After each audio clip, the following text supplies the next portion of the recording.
Parlons voile avec la deuxième édition de la Cap Martinique qui partira aujourd'hui à 15 heures de Trinité-sur-Mer. 60 bateaux sur la ligne du départ. Éric Saintas, Victor Perros-Bûcheron passe en revue les troupes sur les quais de la Trinité-sur-Mer. La Cap Martinique a 2 ans. Le succès de la première édition appelle celui de la deuxième. Quand on se promène le long du Môle Caradec à la Trinité-sur-Mer, on va d'abord trouver ceux qui pensent à l'aspect sportif et un passage primordial du début de course. Il faut déjà rien casser au Cap Finistère parce qu'a priori on va avoir du vent. Et une fois qu'on a passé le Cap Finistère, normalement ça va être un peu aléatoire. La météo c'est pas encore calé, donc il va falloir réussir à bien se placer pour cette phase de transition.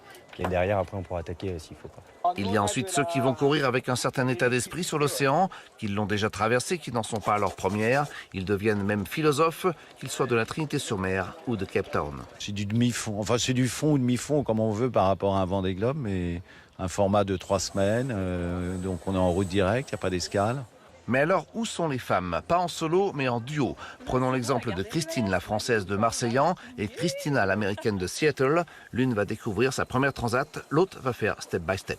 Alors on va quitter la Trinité, puis descendre à Madère, tourner à l'ouest et penser à toutes ces phases différentes de la transat. On est vraiment focus là-dessus.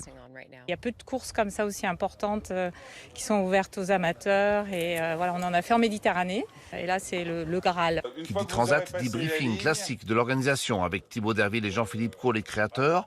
Convivialité et éthique, soutien aux causes de développement durable et sociétal, c'est l'ADN de la Cap Martinique. Il n'y a que des amateurs. Et donc ça, je crois que c'est aussi un point important, c'est ce qui donne aussi, ce qui fait un petit peu aussi le sel de la course, c'est que ce ne sont pas des professionnels. Pour autant, c'est vrai, la plupart naviguent extrêmement bien.